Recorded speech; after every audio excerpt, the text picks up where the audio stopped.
हैं। हम अभी आप देख रहे हैं कोरोना काल में जो प्राइवेट टीचर्स की हाल है, हम लोग एक प्राइवेट इंस्टीट्यूशन में काम जी, जी, करके जी। 8-10 हज़ार रुपये में घर चलाना होता है, वो भी आजकल नहीं मिल रहा है क्योंकि वो 50%।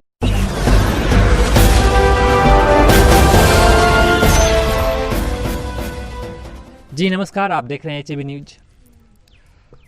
आज हम कुछ चुनाव से संबंधित बातें नहीं करेंगे। हमारे बीच एक वैसे पर्सन है जो बिहार के ही युवक है और काफ़ी लगन निष्ठा से अपनी पढ़ाई की है। उसके बाद डीएड बीएड किए, सीटेट क्वालिफाई हुए और वर्तमान में हमारे बिहार में जो कि 2019 से ही बिहार शिक्षक बहाली निकली थी वैकेंसी, जो कि 2019 ख़त्म हो गई, 20 ख़त्म होने को है और 21 भी अब आ ही जाएगा। लेकिन अभी तक कोई उम्मीद नहीं दिख रही है कि इन नाविकों का क्या होगा, इनका भविष्य किस तरफ जाएगा। क्योंकि बीएड डीएड और सीटेट करने का मतलब है कि वो पहले से उनका एम है कि टीचर बनना।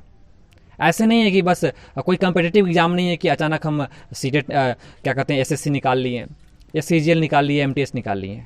टीचर बनने के लिए पहले से तैयार होना पड़ता है या पहले से डिसाइडेड होना पड़ता है कि हम शिक्षक ही बनेंगे, और इसीलिए वो लोग डीएड या बीएड करते हैं, सीटेट क्वालिफाई होते हैं। उसके बाद भी अगर सरकार के रणनीति के कारण, सरकार के सिस्टम के कारण अगर वो वंचित हो जाते हैं तो ये किसकी जिम्मेवारी है, आप ही लोग तय कीजिए। आइए उनसे मिल। सर, सबसे पहले आप अपना नाम बताएंगे।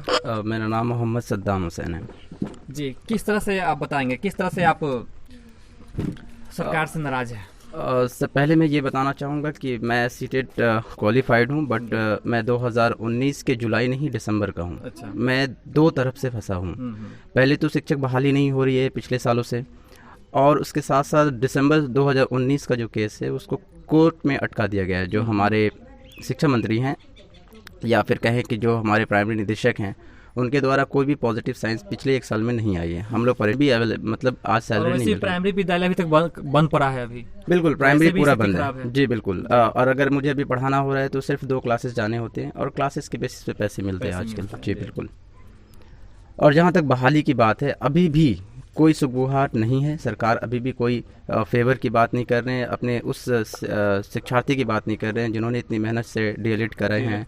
पैसे लगते हैं आपके 2 साल, उसमें इस बार 2 साल से थोड़ा ज़्यादा भी लगे हैं। फिर सीटेट में बहुत सारे और भी टॉपिक एग्जाम है। जी बिल्कुल। अगर 2019 में जैसा कि हम मुझे पता है कि लगभग 3% रिजल्ट आया था। जी बिल्कुल, आप सीटेट का। बिल्कुल जुलाई 2019 में उसकी बता रहे हैं हम। बिल्कुल।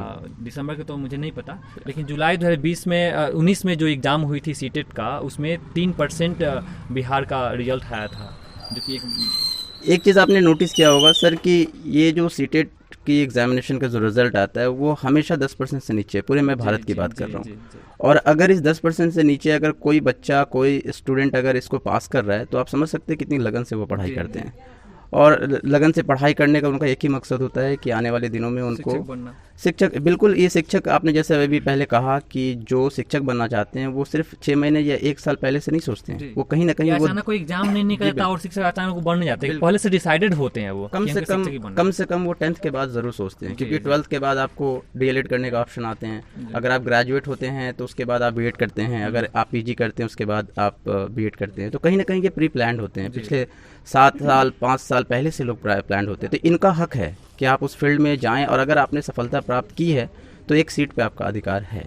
तो क्या कहेंगे सरकार को? है वर्तमान जो हमारे सरकार हैं जिनकी वजह से बहाली कंप्लीट नहीं हो रही है, सबसे पहले आप उन सरकार के सिस्टम या सरकार के बारे में क्या कहेंगे आप? जहाँ तक अभी सरकार का, पुरानी सरकार का जो कार्यकाल 29 नवंबर तक है, और जहाँ तक इन्फॉर्मेशन है अभी करंट की नीतीश सरकार के जो हमारे मुख्यमंत्री नीतीश जी हैं, उन्होंने इस्तीफा दिया है दूसरे कार्यकाल के शपथ ग्रहण के लिए। लेकिन अभी ये कह सकते हैं कि सरकार अभी नियुक्त नहीं हुई है फिलहाल। तो जहाँ तक मुझे लगता है कि जब तक अगली शपथ ग्रहण नहीं होती बने रहेंगे, भले इस्तीफा दे दिए हैं, लेकिन नियम ऐसा, संविधान में ऐसा है कि वे उनका जो पावर है वो बना रहेगा। लेकिन ये मैं जानता हूँ कि गठन होने से जी, लेकिन जब तक वो मंत्री पद की शपथ नहीं लेते तब तक मुझे लगता है कि बड़े बड़े मैटर में भी वो इन्वॉल्व नहीं हो सकते। तो ये शिक्षा तो उनके लिए मुझे लगता है कि ये इतना इम्पोर्टेंट मैटर है नहीं। तो कहीं ना कहीं अभी तो हमें इंतजार करना होगा जब तक। तो चंद दिनों की बात है। जी बिल्कुल।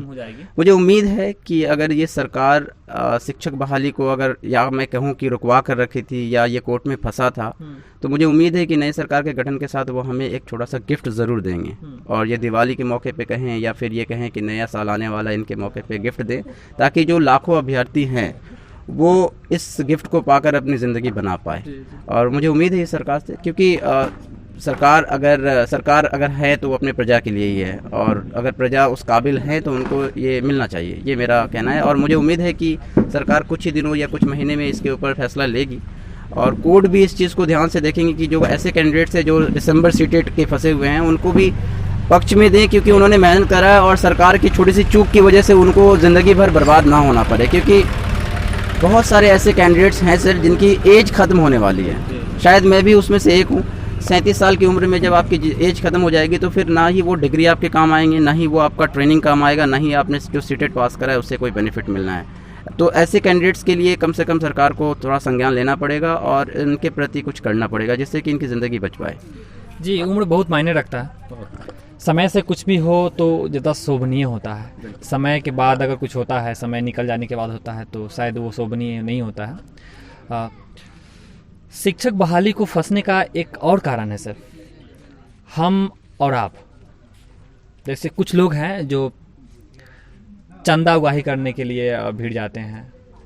मैटर बड़ा हो छोटा हो कोई मैटर नहीं करता, बस चंदा सुनना है, अभ्यर्थियों को बरगलाना है और फिर आगे अगले केस मतलब उनको बहाली को फंसाना है। उन अभ्यर्थियों क्या कहेंगे, क्योंकि वो भी एक अभ्यर्थी हैं, उनको जॉब करने से, नौकरी करने से कोई मतलब नहीं बनता, बस चंदा उगाही करना है, उसमें पैसे कमाना है। उनके क्या कहेंगे सर आज मैं ये जरूर कहना चाहूँगा जो टीचर हैं वो एक्चुअली टीचर नहीं अभ्यर्थी ही होते हैं, अभ्यर्थी हैं, और उनकी सोच भी मानसिक भी कहीं ना कहीं बच्चों की तरह होती है इस मामले में, जब उनका मेहनत उनकी पढ़ाई को लेकर कोई बातें होती है।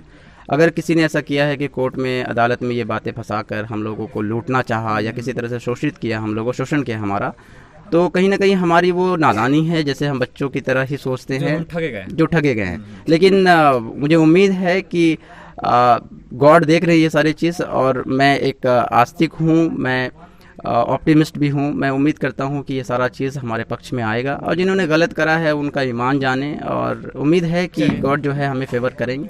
अभी भी आप कह रहे हैं बस काम हो जाए, बात खत्म। जी बिल्कुल जी। एक और चीज़ मैं कहना चाहूँगा, जैसे कि आज बहुत ही इम्पोर्टेंट डे है, और बहुत ही इम्पोर्टेंट इसलिए मैं कह रहा हूँ कि 3 तरफ से। सबसे पहले तो मैं अपने आज़ाद भारत के पहले प्रधानमंत्री पंडित जवाहरलाल नेहरू के जन्मदिन के मैं तमाम देशवासियों को इसका बधाई देना चाहता हूँ, और उनको मैं हार्दिक अभिनंदन करता हूँ उनके जन्मदिन का। और साथ ही साथ आज हमारा दिन है, हमारा दिन मतलब आज बच्चों का दिन है जिनको हम पढ़ाते हैं।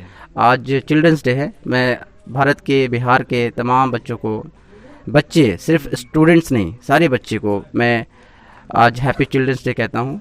और इसके साथ साथ आज समस्त भारत में, सिर्फ भारत में नहीं पूरे विश्व में आज दिवाली की बहुत ही शुभ दिन है। तो मैं समस्त भारतवासी और समस्त बिहारवासी को मैं हार्दिक अभिनंदन देता हूं, दिवाली की शुभकामनाएं, और आपको भी सब। जी, तो आप देख रहे थे और सुन रहे थे एक वैसे अभ्यर्थी जो शिक्षक बहाली में अभ्यर्थी तो हैं, लेकिन अभी तक कोई डिसाइडेड नहीं हो पाया कि क्या होगा उनका, जुलाई वाले क्या होगा, दिसंबर वाले क्या होगा। मेरा एक सवाल है सरकार से कि सरकार वैसे स्पेस देती ही क्यों है कि कोई भी अभ्यर्थी हाई कोर्ट जाता है, कोई भी अभ्यर्थी सुप्रीम कोर्ट जाता है। बने रहिए हमारे HAB न्यूज़ के साथ। धन्यवाद।